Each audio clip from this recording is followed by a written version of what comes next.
នៅក្នុងដៃខ្ញុំនេះគឺជា Huawei Watch Fit 4 Series រូបរាងរបស់វាគឺប្រណិតបែប fashion ហើយជាពិសេសគឺវាប្រើប្រាស់កញ្ចក់ sapphire glass ដែលធន់នឹងការសឹកឆ្កូតខ្លាំងមែនទែនតួធន់ធ្វើពីទីតានាមនេះគឺជាលើកទី1ហើយដែលគេបានបំពាក់មុខងារសុខភាពកំពូល ECG ឬក៏មុខងារវាស់អគ្គិសនីបេះដូងសុក្រិតនៅលើ Huawei Watch Fit 4 Pro នេះសំខាន់ខ្លាំងមែនទែនអ្នកដែលគាត់ចូលចិត្តលេងកូន Go ឬក៏ចូលចិត្តវាយកូន Go គឺវាមានមុខងារមួយគេឲ្យឈ្មោះថា Golf Mode ដែលជាមុខងារមួយដែលបង្ហាញនៅផែនទីកូន Go នៅក្នុងប្រទេសកម្ពុជារបស់យើងចំនួន10កន្លែងហើយជាពិសេសគឺមានកីឡារត់ Trail Run គឺយើងអាចប្រើប្រាស់ offline map ដែលមានផែនទីជុំវិញប្រទេសកម្ពុជារបស់យើងទាំងអស់តែម្ដងសម្រាប់អេក្រង់ធំល្អមានទំហំ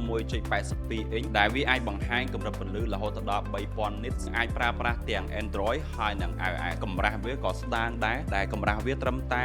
9.3 មីលីម៉ែត្រនោះទេយើងអាចប្រើប្រាស់ទាំងមនុស្សប្រុសនិងមនុស្សស្រីបានដូចគ្នាហើយជាពិសេសអ្វីខ្ញុំកាន់តែចូលចិត្តគឺយើងអាចផ្លាស់ប្ដូរ watch face របស់វាបានយើងអាចដូរតាមតម្រូវការរបស់យើងជាពិសេសគឺមានមុខងារកីឡាផ្សេងទៀតរហូតដល់100មុខជាងសាកថ្មតែម្ដងគឺប្រើបាន10ថ្ងៃសម្រាប់ Huawei Watch Fit 4 Series គឺមាន2 model ទី1គឺជា Huawei Watch Fit 4 Pro ហើយនិង Huawei Watch Fit 4សម្រាប់កាដូរបស់គេគឺមានច្រើនខ្លាំងមែនតើអញ្ចឹងសរុបមកវិញទាំងអស់គ្នាបើសិនជាអ្នកនាងស្រឡាញ់នាឡិកាមួយដែលស្ដើងស្រាលតួធន់ធ្វើពីទីតានាមហើយជាពិសេសគឺកញ្ចក់របស់វាគឺប្រភេទកញ្ចក់ sapphire glass ដែលមិនងាយឆ្កូតមិនងាយចូលទឹកឬក៏ធន់រឹងមាំហើយជាពិសេសគឺមានមុខងារ